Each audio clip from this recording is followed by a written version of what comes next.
What was it like on the set of Little House on the Prairie? The actress who played Michael Landon's wife says it wasn't as wholesome as it seemed. Guess what me and Andrew found? Where have you been, young lady? You're late. Huh? I asked you where you've been. Well, I was trying to tell you, me and Andrew. Fact is, you're late. Picture this. A wholesome family gathered around a television set, watching a gentle story about a little girl in a sunbonnet running through a field of wildflowers. That's the image most people carry when they think of this show. But what if I told you that behind that peaceful farmhouse and those golden prairie sunsets, the people making the show were dealing with heartbreak, addiction, secret identities, and rivalries that lasted for decades? Stick around, because today we're pulling back the curtain on one of the most beloved family dramas in television history. And what we found is far from the picture-perfect life it portrayed on screen. For 8 seasons, audiences fell in love with the Ingalls family and their simple life on a farm near a small Minnesota town. The show became a cultural touchstone, a program that parents and children could watch together, filled with lessons about hard work, faith, and family. It told the story of a pioneer family working the land, facing hardship, and finding joy in the smallest of things. But like so many productions that project warmth and innocence to the world, the reality behind the cameras told a very different story. The actors who played tight-knit siblings sometimes couldn't stand each other. The performers who portrayed sworn enemies were secretly best friends. And the man who held the entire production together was fighting battles that almost nobody on set fully understood until much later. Let's start with one of the most surprising dynamics on the show, the relationship between the 2 young actresses who played sisters. On screen, they showed sisterly devotion, comforting each other through hardship after hardship. Off-screen, however, the 2 young women reportedly could not tolerate being around one another. Their tension was apparently obvious enough that other cast and crew members tried to steer clear of the friction whenever possible. This wasn't a passing squabble that faded after a season or 2. By most accounts, the frostiness between them persisted for the entire run of the show, meaning these 2 performers worked side by side for the better part of a decade while privately keeping their distance.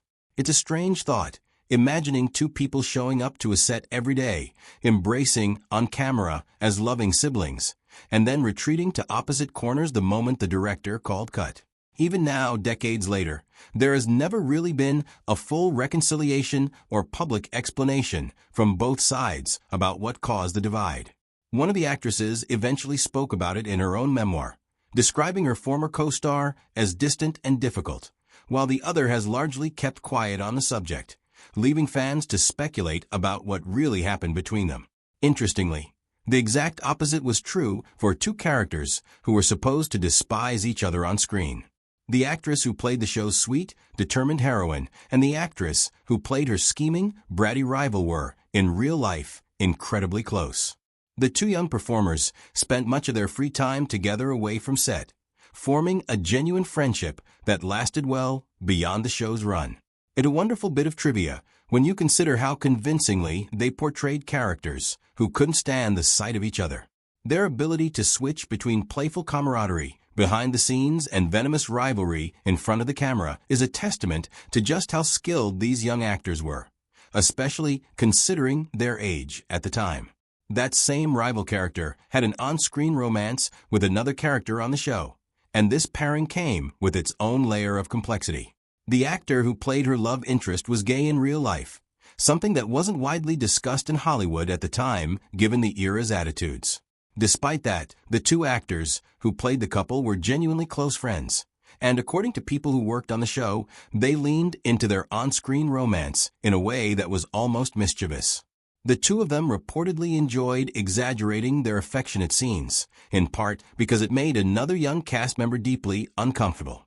That young actress, who was still just a teenager filming her first real kiss for the cameras, found the whole ordeal nerve-wracking. She had to navigate her first on-screen romantic moments opposite an actor several years older than her, and by her own later accounts, it was an awkward and emotionally taxing experience. When she brought her discomfort to the man who directed many of the show's episodes and also served as a father figure to her on set, he took her concerns to the production team, and adjustments were made to soften those romantic scenes going forward. Now let's talk about what may be one of the more sobering revelations about the show's production: the presence of alcohol on set. According to accounts published years later, drinking was something of an open secret among members of the cast and crew. Some days were reportedly more difficult than others, and the crew would only half-jokingly refer to particularly grueling shoots by how much beer they went through to get through them. One actress, who wrote candidly about her time on the show in her memoir, described how the man who directed and starred in the series struggled with alcohol dependency throughout much of the production. She recalled that he would often begin his mornings with coffee that had been quietly spiked, and that the drinking would continue steadily as the day went on.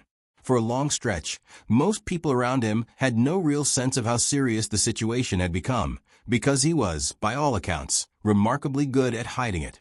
It wasn't until much later that the scope of his struggles became fully apparent to those who worked alongside him, painting a much more complicated picture of the charismatic leading man audiences saw every week. Speaking of that leading man, there's a piece of his personal history that surprises a lot of longtime fans. Despite playing a character who frequently delivered moral, faith-driven messages rooted in a Christian worldview, the actor behind that role actually came from a Jewish background. He wasn't born with the name audiences knew him by. That was a stage name he adopted for his acting career. He grew up on the East Coast, splitting his early years between New York and New Jersey. His father was Jewish, while his mother practiced Catholicism, giving him a blended religious upbringing. As an adult, he reportedly identified more with his father's cultural heritage, though he didn't strongly align himself with any particular organized religion. He apparently believed in a higher power in a general sense, but considered his connection to Judaism to be more cultural than devotional. It's a fascinating contrast when you think about how deeply his on-screen character was associated with old-fashioned, faith-centered values. His appearance held a few secrets, too. Fans who assumed his thick, dark, curly hair was completely natural might be surprised to learn that his signature look owed a great deal to hair dye. His natural hair color was actually a much more muted, ashy brown, and he took the process of maintaining his darker look quite seriously, regularly visiting a professional colorist to keep it consistent. As he began to develop gray hairs later in the show's run, an unexpected problem emerged. Under the combination of studio lighting and natural sunlight, his dyed hair would sometimes take on an odd purplish tint. This became enough of an issue that the production reportedly had to bring in additional colorists just to correct the color and keep his on-screen appearance consistent from episode to episode. Even though the show is often remembered as gentle, feel-good family entertainment, it actually tackled a surprising number of heavy, mature topics for its era. Over its run, episodes touched on subjects like sexual assault, addiction, racial prejudice, adoption, and physical disability, all wrapped inside a program that was airing during a time when television was still figuring out how far it could push social boundaries.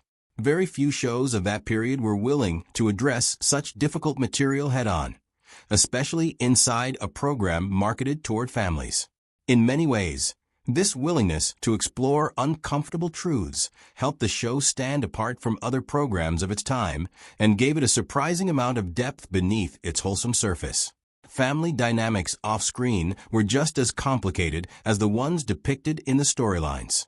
One of the young actors, who played the younger brother of the show's antagonist, was actually the adopted sibling of the actress, who played the show's lead character. In real life, these two grew up together as brother and sister, which makes their scenes together carry a little extra weight in hindsight. Sadly, according to later interviews, their relationship became strained as adults, and the closeness they once shared as children on set didn't necessarily carry into their later years. The young man who played that role eventually left acting behind entirely, pursuing a career in finance and becoming a stockbroker. His one-time on-screen and real-life sister continued acting for years afterward, and even took on major leadership roles within the entertainment industry, eventually serving as president of a major performers union. Later in life, she even attempted a run for political office, campaigning for a congressional seat, though health complications from an earlier accident ultimately forced her to withdraw from that race. The town where the fictional Ingalls family supposedly lived might sound like a purely made-up setting, but it's actually based on a real place. The author whose books inspired the series spent part of her childhood in an actual small town in Minnesota. And while her stories drew from several different locations she lived throughout her early life, this particular Minnesota town holds special significance as one of her real childhood homes. That real town was founded in the 1870s and officially incorporated a few years later. To this day, it remains a small, close-knit community with a population only in the low thousands and a footprint of roughly a single square mile. Understanding the origins of the story adds an extra layer of appreciation for what made it onto screens. The books were written as a semi-autobiographical account of the author's own childhood, depicting a period when she moved through several states as her family sought opportunity during the era of westward expansion. This was a time when the United States government actively encouraged citizens to settle undeveloped regions of the country, romanticizing a lifestyle that in reality was grueling, unpredictable, and often dangerous. Families who took part in this kind of settlement were largely responsible for their own survival, growing their own food, building their own shelter, and making do with very little outside support. The author experienced this firsthand as a young child, and those formative experiences eventually became the foundation for a beloved series of novels. Those novels caught the attention of a television producer, who acquired the rights and brought the story to the small screen. The resulting series premiered in the mid-1970s and ran for 8 seasons before concluding in the early 1980s, with a loosely connected follow-up continuing for a short time afterward under a slightly different title. Much of the show's lasting emotional impact comes down to the relationships between its core cast members, and few relationships were as layered as the one between its 2 biggest stars. One had lost her adoptive father at a young age under circumstances she wasn't told the full truth about until later, and that loss left